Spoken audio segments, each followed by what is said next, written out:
పార్వతీపురం మన్యం జిల్లా ఏజెన్సీ ప్రాంతాల్లో ప్రభుత్వ విద్యా వ్యవస్థపై తీవ్ర ఆరోపణలు వెల్లువెత్తుతున్నాయి.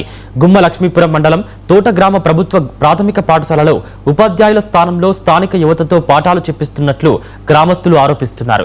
ఇందుకోసం నెలకు సుమారు 5,000 రూపాయల చొప్పున చెల్లిస్తున్నట్లు తెలిపారు. ఏజెన్సీలోని మరికొన్ని పాఠశాలల్లోనూ ఇదే పరిస్థితి ఉందని, ఉపాధ్యాయుల నిర్లక్ష్యంతో గిరిజన విద్యార్థుల చదువు దెబ్బతింటోందని స్థానికులు ఆందోళన వ్యక్తం చేస్తున్నారు.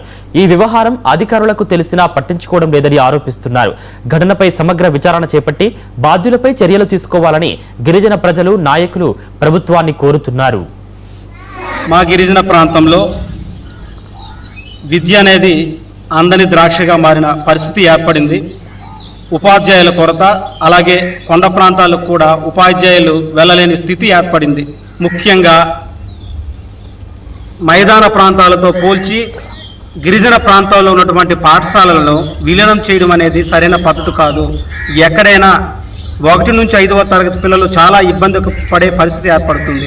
గిరిజన ప్రాంతాలలో విద్యార్థులు ఒక ఊరు నుంచి వేరే ఊరు వెళ్ళడానికి కొండలు, వాగులు, గుట్టలు దాటాల్సిన పరిస్థితి ఏర్పడుతుంది.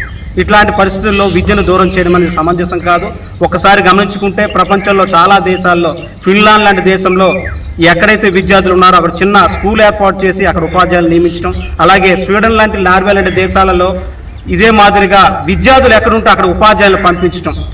మన దేశంలో కూడా హిమాచల్ ప్రదేశ్, అరుణాచల్ ప్రదేశ్, లడఖ్ లాంటి ప్రాంతాల్లో కూడా ఒక సరైన విద్యను అందించడానికి కృషి చేస్తూ